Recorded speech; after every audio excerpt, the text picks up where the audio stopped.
Welcome back to cooking every single recipe in the official Fall Cookbook. Today we're making desert salad. Don't forget to subscribe and vote for what to make next in the comments below. This one got a lot of prep. You're going to start off by chopping one medium yellow onion. Then you're going to roughly chop one head of iceberg lettuce. You're going to then cut 10 small tomatoes into bite-sized pieces. Then you're going to shred half a cup of cheddar cheese, or you can just buy pre-shredded cheddar cheese. I just had cheddar cheese already, so I didn't buy pre-shredded. Then you're going to take one medium shallot and thinly slice it.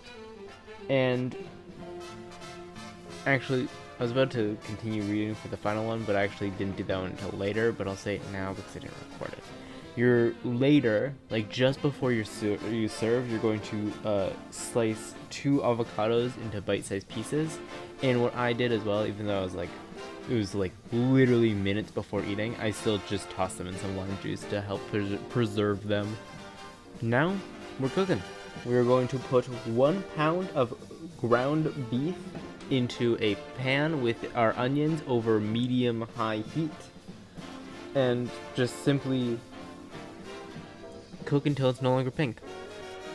Once it is all cooked, you're going to drain out the juices and add in 3 tablespoons of ground cumin, 1 tablespoon of chili powder, half a teaspoon of smoked paprika, and 3 teaspoons of garlic powder, and salt and pepper to taste. Now you're going to mix all of your sliced vegetables together in a big bowl, along with a cup of cooked pinto beans drained and rinsed, a cup of corn kernels, which I had frozen and then thawed, and 1 3-ounce can of sliced black olives, which I also just drained.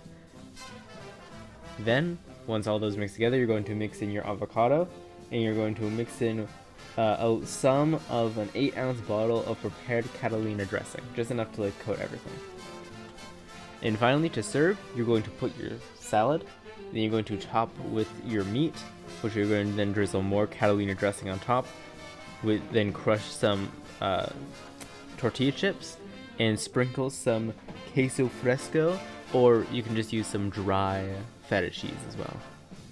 This was very good. Normally when we have taco night, which is every once in a while, but there's the taco seasoning for the meat.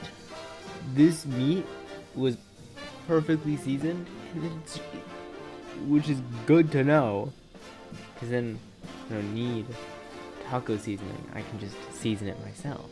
It's crazy. Wow. It's I could have looked it up ages ago, but I didn't bother to. But now I know.